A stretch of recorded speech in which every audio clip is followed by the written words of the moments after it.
आज का जो हमारा टॉपिक है वो सामान्य अध्ययन के कल के दूसरे भाग पर आधारित है, जिसमें 51 से 100 प्रश्न को हम हल करेंगे। पहला प्रश्न है कि नीचे दिए गए कथन और एक को अभिकथन और दूसरे को कारण माना गया है। पहला अभिकथन है, पश्चिमी घाट के अधिक वर्षा वाले समतल उच्च भागों पर लैटेराइट मिट्टी का निर्माण हुआ है। और दूसरा, इसमें मोटे अनाज, चावल, तंबाकू आदि की सब्जियों की खेती की जाती है। इसे बताना यह है कि कूट के आधार पर चयनित करना है कि ए आर दोनों सही हैं, आर ए की सही व्याख्या करता है, इस तरह से।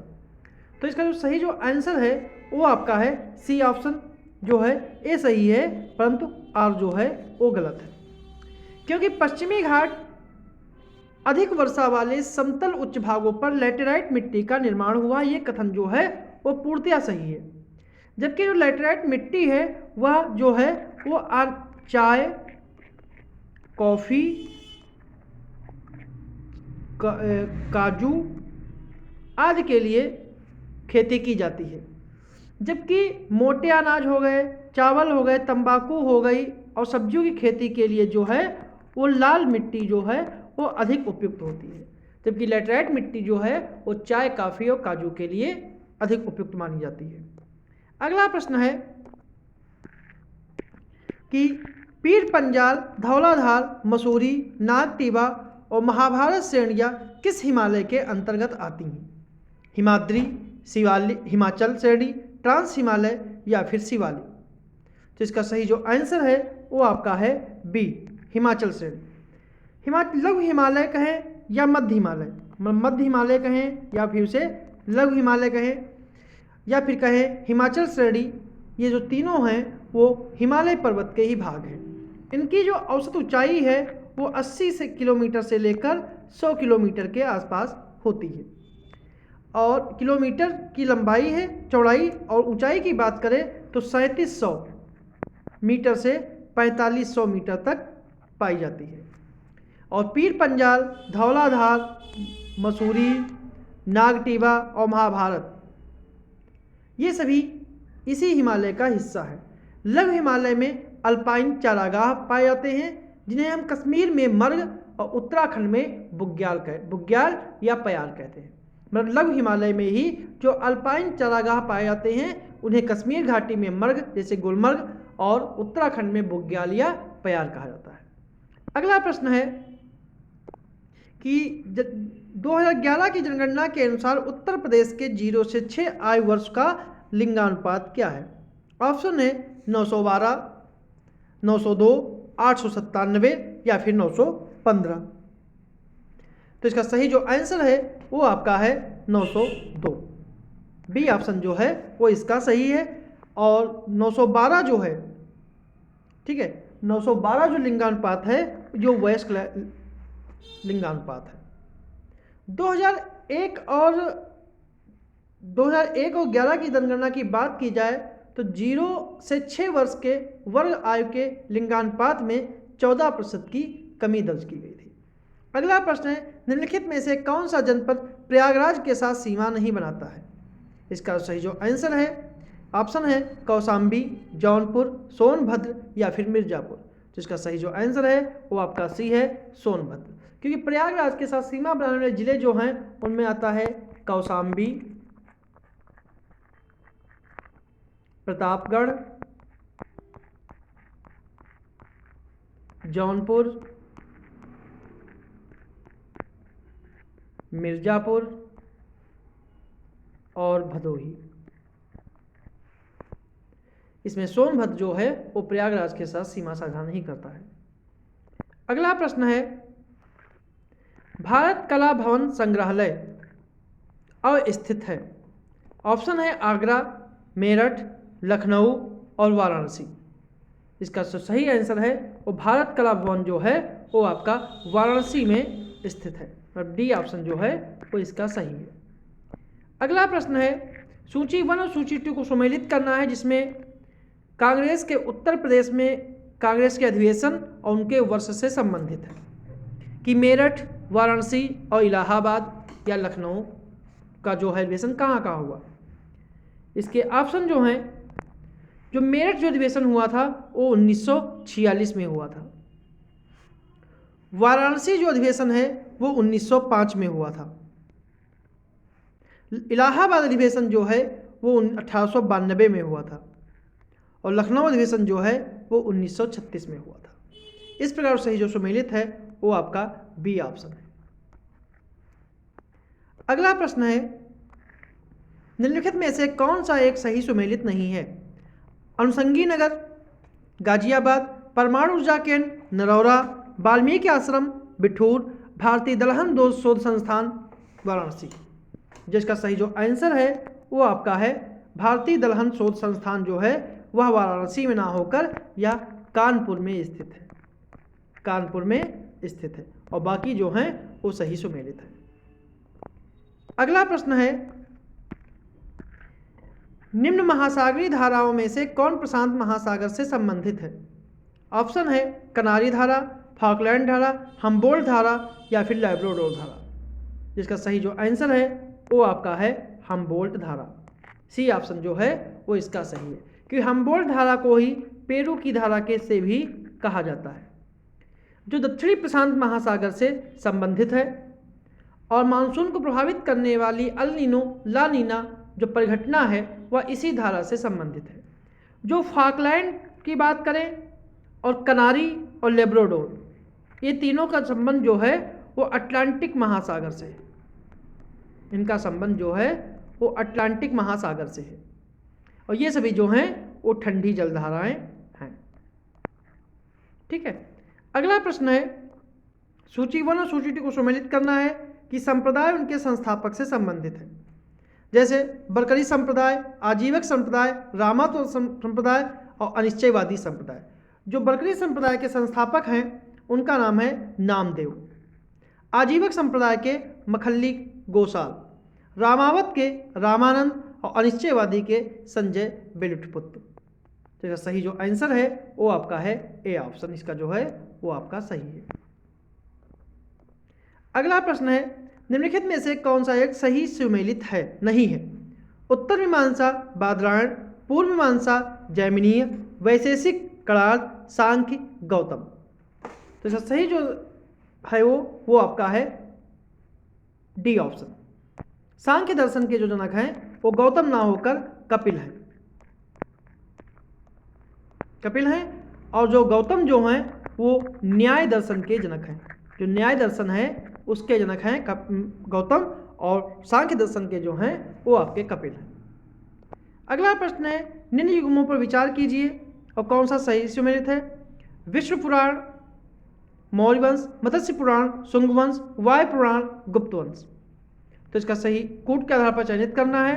तो इसका सही जो आंसर है वो है आपका, इसमें से जो हैं वो सभी जो हैं वो सुमेलित है, बट डी ऑप्शन जो है वो इसका सही है। अगला प्रश्न है, महात्मा बुद्ध के जीवन की घटनाओं के प्रतीकों के माध्यम से समझा जा सकता है तो घोड़ा निम्नलिखित में से किस घटना से संबंधित है? घोड़ा जो है वो किस घटना से संबंधित है? तो घोड़ा जो है वो गृह त्याग से संबंधित है, गृह त्याग से संबंधित है। अगर बुद्ध के जीवन की अन्य घटनाओं की बात करें तो जन्म जो है, जन्म का जो प्रतीक है वो कमल है और साण है। ठीक है।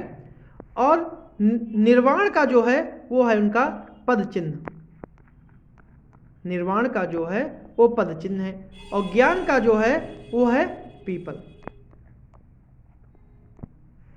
अगर गर्भ की बात करें तो गर्भ धारण करने का प्रतीक हाथी है और महापरिनिर्वाण का जो चिन्ह है वो स्तूप है। अगला प्रश्न है कि नीचे दिए गए कथन कारण पर आधारित है कि अभिकथन है ऋग्वेद में सर्वाधिक बार सिंधु नदी का उल्लेख हुआ है और कारण है कि सिंधु ऋग्वैदिक आर्यों की सबसे महत्वपूर्ण नदी थी। जो कूट के आधार पर इसको चयनित करना है। तो इसका सही जो आंसर है वो आपका है सी ऑप्शन। ए सही है परंतु आर गलत है, क्योंकि ऋग्वेद में सर्वाधिक बार सिंधु नदी का ही उल्लेख है और वैदिक आर्यों की जो सबसे पवित्र नदी थी वह थी सरस्वती और सरस्वती नदी को ही ऋग्वेद में मधु नदीतमा या देवीतमा कहा गया है और दूसरा कथन जो है इसलिए यह गलत है। अगला प्रश्न है, खिलाफत आंदोलन का मुख्य उद्देश्य क्या था? ऑटोमन साम्राज्य की रक्षा और खिलाफत का रक्षण, भारत के मुसलमानों में ब्रिटिश सरकार का विरोधी भावना उत्पन्न करना, पृथक निर्वाचक मंडल की मांग और मुस्लिम समाज में सुधार, या फिर उपयुक्त सभी। तो इसका सही जो आंसर है वो आपका है सी ऑप्शन, पृथक निर्वाचन मंडल की मांग और मुस्लिम समाज में सुधार। ठीक है, क्योंकि प्रथम विश्व युद्ध की समाप्ति पर ब्रिटिश सरकार ने अपने वादे को तोड़ते हुए जो सेवर्स की संधि थी, सेवर्स की संधि जो कब हुई थी? 10 अगस्त 1920 को। इसके अंतर्गत तुर्की का जो ऑटोमन साम्राज्य था उसे विघटित कर दिया और खलीफा का पद समाप्त करने की घोषणा की, जिसके विरोध में अली बंधु शौकत अली मोहम्मद अली ने भारत में खिलाफत आंदोलन की शुरुआत की। और खिलाफत आंदोलन का उद्देश्य भारतीय मुसलमानों में ब्रिटिश सरकार विरोधी भावना को जागृत करना और तुर्की के ऑटोमन साम्राज्य की रक्षा करना था। तो इसका सही आंसर जो है वो सी ऑप्शन है, सही है। अगला प्रश्न है, अमृतसर की संधि किसके बीच हुई थी? गुरु तेग बहादुर और अंग्रेजों के मध्य, गुरु गोविंद सिंह और शाह शुजा के बीच, रणजीत सिंह और शाह शुजा के मध्य, रणजीत सिंह या फिर अंग्रेजों के बीच। इसका सही जो आंसर है वो आपका है डी ऑप्शन, रणजीत सिंह और अंग्रेजों के बीच। कि यह संधि जो है वो 1809 में हुई थी, 1809 में हुई थी। और अंग्रेजों के बीच, अंग्रेजों की तरफ से इसमें जो नेतृत्व किया था वो चार्ल्स मेटकॉफ ने किया था, चार्ल्स मेटकॉफ ने किया था। अगला प्रश्न है, निम्नलिखित में से किस शासक ने कन्नड़ भाषा में कवि राजमार्ग की रचना की? अमोघ वर्ष, दंतिदुर्ग, कृष्णतती या फिर ध्रुवधारा वर्ष।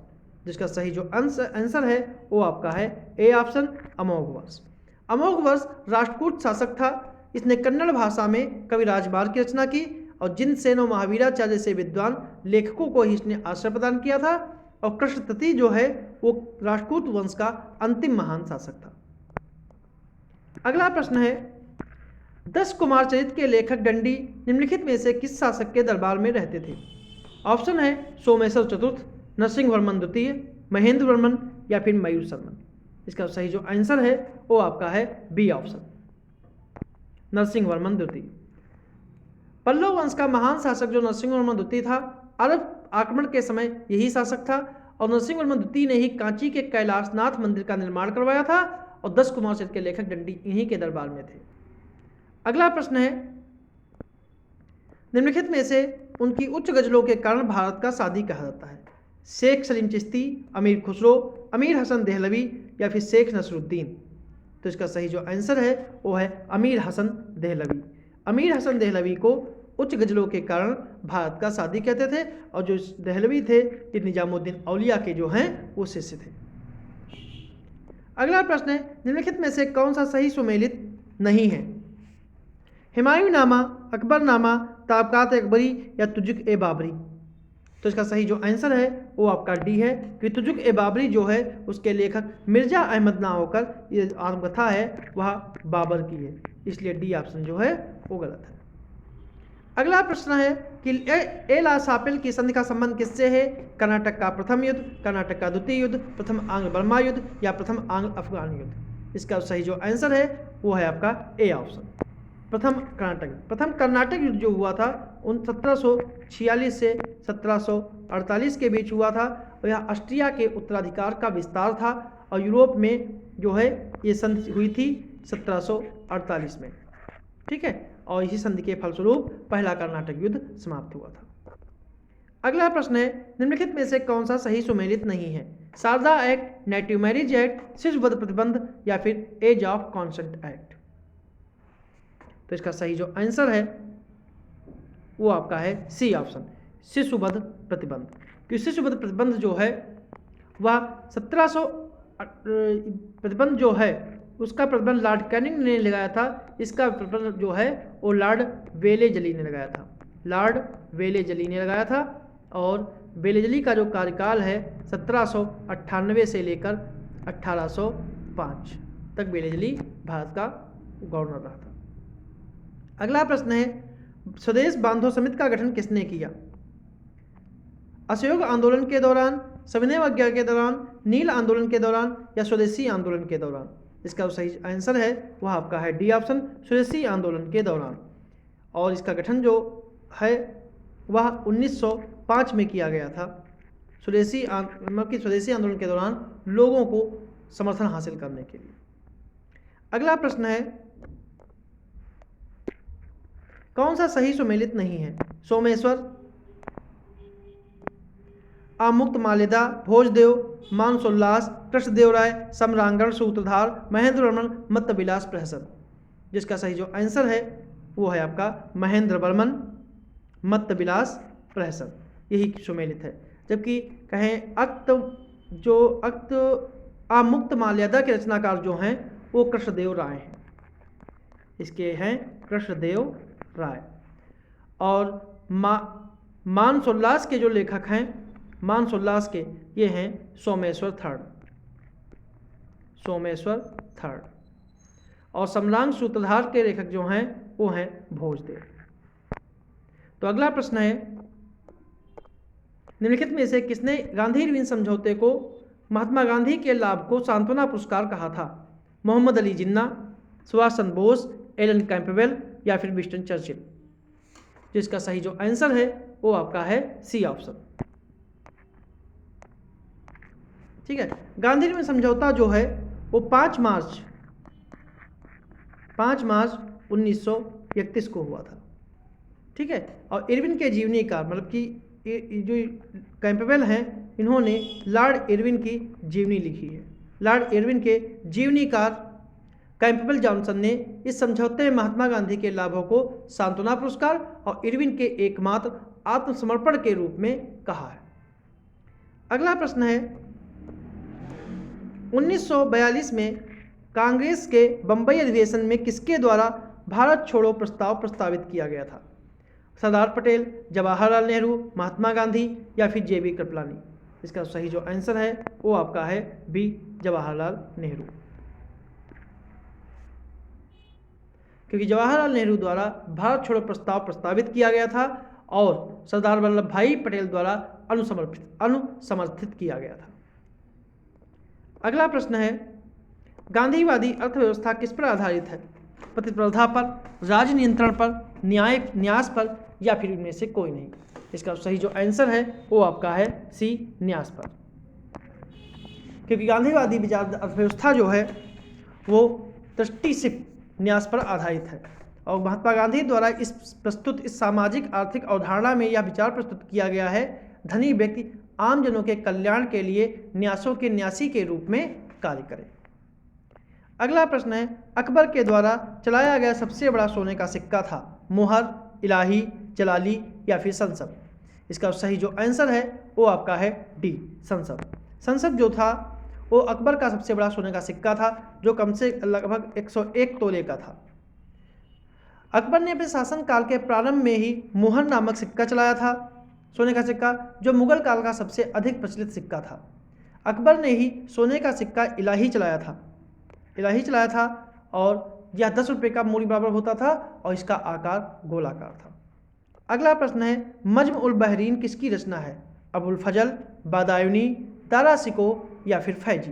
जिसका सही जो आंसर है वो आपका है सी ऑप्शन, दारा सिको। मज्म उल बहरीन जो है वो दारा सिको की मौलिक पुस्तक है जिसमें हिंदू और इस्लाम धर्म को एक ही ईश्वर की प्राप्ति के 2 मार्ग बताए गए हैं। अगला प्रश्न है, विजयनगर साम्राज्य में पॉलीगर होते थे? सेनापति, ग्रामीण अधिकारी, सचिव या फिर गृह मंत्री? जिसका सही जो आंसर है कि विजयनगर साम्राज्य में जो पॉलीगर होते थे उन्हें सेनापति कहा जाता था, इसलिए ए ऑप्शन का जो है वो सही है। अगला प्रश्न है, मुस्लिम लीग के संदर्भ में की स्थापना 20वीं शताब्दी के प्रारंभिक दशक में हुई थी, इसके कथनों पर विचार कीजिए। यह मुस्लिम किसानों का एक समूह था। लीग ने बंगाल विभाजन का समर्थन किया और यह मुस्लिमों के लिए अलग निर्वाचन व्यवस्था चाहती थी। तो कौन सा इसका है कथन जो है वो सत्य है? तो इसका सही आंसर जो है वो आपका सी ऑप्शन सही है, क्योंकि पहला दूसरा तीसरा सही है, पहला गलत है, क्योंकि यह कृषकों मुस्लिम किसानों का एक समूह नहीं था। मुस्लिम लीग की जो स्थापना है वह 1906 में जमींदारों और नवाबों के एक समूह ने ढाका में ऑल इंडिया मुस्लिम लीग का गठन किया था, लीग ने बंगाल विभाजन का समर्थन किया। लीग की मांग थी मुसलमानों के लिए एक अलग निर्वाचन क्षेत्र की मांग की जाए और जिसे 1909 में मार्ले मिंटो सुधार में इस बात को मान लिया गया। अगला प्रश्न है कि राज्य सूची 1 सूची 2 को सुमेलित करना है कि कौन सा अभिलेख किस शासक का है, जिसमें हाथी गुम्फा अभिलेख, नासिक अभिलेख, ऐहोल अभिलेख, मंदसौर अभिलेख। इसकी बात की जाए तो हाथी गुम्फा जो अभिलेख है वो कलिंग राजा खारवेल का है। नासिक की बात की जाए तो गौतम बलश्री का है और ऐहोल की बात की जाए तो ऐहोल पुलकेशन द्वितीय का है और मंदसौर जो है वो यशोधर्मन का है। तो इसका सही जो आंसर है वो आपका डी ऑप्शन हो सही होगा। अगला प्रश्न है निम्नलिखित में से किस एक को वेदांत भी कहा जाता है, वेदांग, आर्डंग, उपनिषद या फिर ब्राह्मण ग्रंथ। जिसका सही जो आंसर है वो आपका है सी उपनिषद को। उपनिषदों को वेदांत भी कहा जाता है। उपनिषद का मतलब होता है उप प्लस निषद, मतलब उप का मतलब होता है समीप और निषद का मतलब होता है बैठना। अर्थात इसका मतलब है कि जिस विद्या का ज्ञान गुरु के समीप बैठकर किया जाता है उसे उपनिषद कहते हैं। उपनिषद भारतीय दर्शन के प्रमुख स्रोत हैं। वैदिक साहित्य के अंतिम भाग होने के कारण इन्हें वेदांत कहते हैं और उपनिषद जो हैं उत्तर वैदिक काल की रचनाएं हैं। अगला प्रश्न है कौन सा सही सुमेलित नहीं है, बौद्ध धर्म का इंसाइक्लोपीडिया विनय पिटक, निरुक्त की रचना यास्क, कल्पसूत्र की भद्रबाहु और प्रबंध चिंतामणि की मेरुतुंग। तो कौन सा जो है वो सही सुमेलित नहीं है। तो इसका सही जो आंसर है वो आपका है ए ऑप्शन, बौद्ध धर्म का इंसाइक्लोपीडिया जो है वो विनय पिटक को ना कहकर सुत्त पिटक को कहते हैं, सुत्त पिटक को कहा जाता है। विनय पिटक में बौद्ध संघ के नियमों का उल्लेख है, अभिधम्म पिटक में बौद्ध दर्शन का वर्णन है और यास्क ने निरुक्त की रचना की थी। और जैन धर्म का प्रारंभिक इतिहास जो है वो कल्पसूत्र से मिलता है, इसकी रचना भद्रबाहु ने की थी और मेरुतुंग ने प्रबंध चिंतामणि की रचना की थी। और यहाँ से जो है गुजरात के शासक चालुक्य वंश का वर्णन मिलता है, चालुक्य वंश का वर्णन मिलता है। अगला प्रश्न है समाधि R37 कहाँ से प्राप्त हुआ है, मोहनजोदड़ो, हड़प्पा, बनावली या फिर राखीगढ़ी। इसका सही जो आंसर है वो आपका है हड़प्पा। हड़प्पा इसका जो है वो सही आंसर है। हड़प्पा जो है वह रावी नदी के किनारे है, रावी नदी के कह सकते हैं बाएं किनारे है और यहाँ से एक कब्रिस्तान हुआ जिसे समाधि R7 का नाम दिया गया है। अगला प्रश्न है निम्नलिखित में से किस पुस्तक में पहली बार इकबाल ने इंकलाब शब्द का प्रयोग किया, तहजीब उल अखलाक, बंगे दर्रा, गुबारे खातिर और तराना हिंद। इसका सही जो आंसर है वो आपका है बंगे दर्रा। बंगे दर्रा पुस्तक में पहली बार इकबाल ने इंकलाब शब्द का प्रयोग किया था और इनकी एक पुस्तक और है तराना हिंद। तराना हिंद पुस्तक जो है वो भी इकबाल की ही है। तहजीब उल अखलाक जो है पुस्तक जो है इसका प्रकाशन जो है सर सैयद अहमद खान ने किया था, सर सैयद अहमद खान ने किया था। और गुबारे खातिर जो है ये जो पुस्तक है गुबारे खातिर ये पुस्तक जो है ये अबुल कलाम आज़ाद की है और तराना हिंद जो इकबाल की है। अगला प्रश्न है निम्नलिखित में से कौन सा सही सुमेलित नहीं है, गुरुदेव, देशनायक, अजात शत्रु या कायदे आजम। जो इसका सही आंसर है वो है सी ऑप्शन, जो है यही सही सुमेलित नहीं है क्योंकि अजात शत्रु उपाधि विवेकानंद की नहीं है। विवेकानंद क्योंकि गुरुदेव की उपाधि रविन्द्रनाथ टैगोर की है, देश नायक सुभाष चंद्र बोस की है, देश रत्न या अजात शत्रु जो उपाधि है वह डॉक्टर राजेंद्र प्रसाद की है। क्या डॉक्टर राजेंद्र प्रसाद की है, राजेंद्र प्रसाद की है और यह महात्मा गांधी ने दी थी। और कायदे आजम मोहम्मद अली जिन्ना की है जो महात्मा गांधी ने ही दी थी। देश नायक उपाधि सुभाष चंद्र बोस की है जो रविन्द्रनाथ टैगोर ने बोस को दी थी।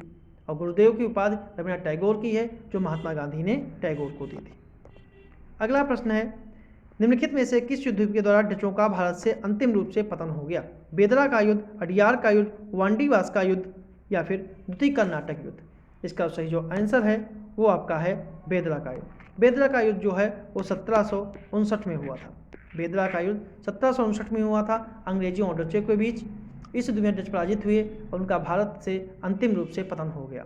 जबकि वांडीवास का जो युद्ध है वो 1760 में हुआ और इस युद्ध में फ्रांसीसी पराजित हुए और फ्रांसीसियों का भारत से पतन हो गया। अगला प्रश्न है, नीचे दिए गए कथन और कारण है कि महालवाड़ी व्यवस्था पूरी तरह असफल हुई, इसमें लगान का निर्धारण अनुमान आधारित था। तो इसका कौन सा कथन सही है? इसका जो आंसर है वो आपका ए ऑप्शन सही है। कथन और कारण दोनों सही हैं, ठीक है, और एक दूसरे की सही व्याख्या करते हैं। अगला प्रश्न है कि भारत में शिक्षा के विकास से संबंधित आयोग और समितियों उनके कार्यकाल के बारे में क्रम सजाना है। सार्जेंट योजना, रैले, तो इसका सही जो आंसर है वो है जैसे सार्जेंट योजना जो है वो 1944 में आई। रैले कमीशन जो है वो 1902 में आया। हार्टोग समिति जो है वो 1929 में आई और सैडलर कमीशन जो है वो 1917 में आया। इस प्रकार सही जो क्रम होगा वो आपका सी ऑप्शन सही है। अगला प्रश्न है, कौन सा सही सुमेलित है न सुमेलित करना है सूची 1 और सूची 2 को, ठीक है। तो एक्रोलॉजी में किसका अध्ययन होता है, सीटोलॉजी में होता है, जियोपोनिक्स में किसका होता है, एक्थियोलॉजी में किसका होता है। तो इसका सही जो आंसर है कि एक्रोलॉजी में खून का अध्ययन होता है,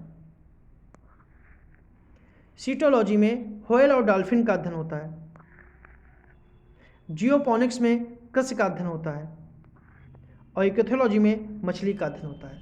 इसलिए सही आंसर जो है वो सी ऑप्शन इसका जो है वो सही होगा। अगला प्रश्न है,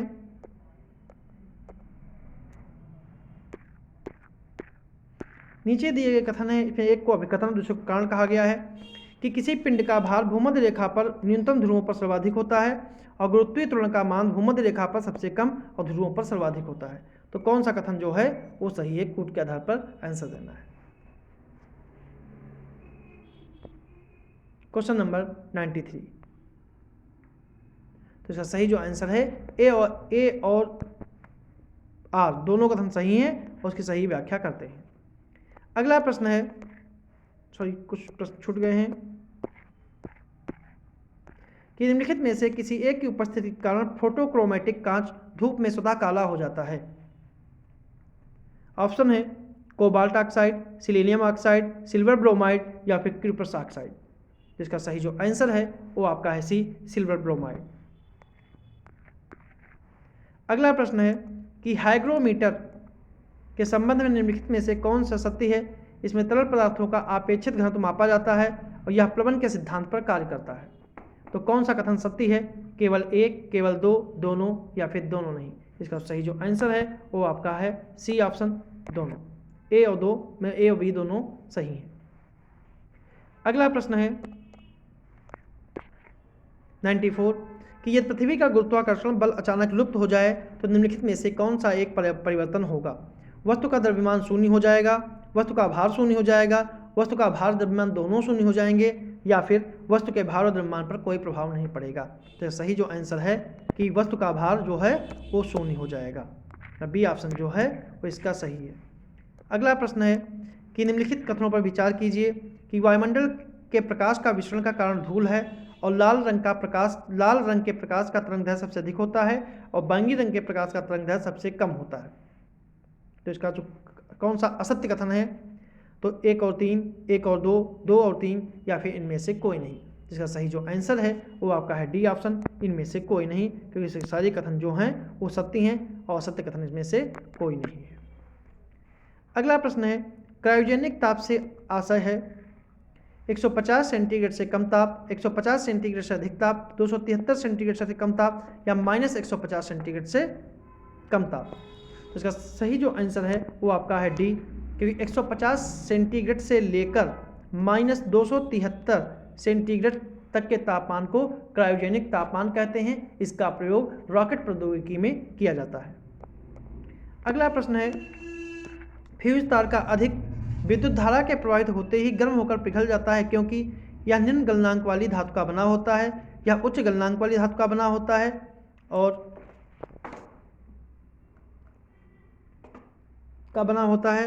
और यह बहुत उच्च विद्युत प्रतिरोध होता है या मिश्र धातु का बना होता है। तो इसका सही जो आंसर है वो आपका है ए ऑप्शन।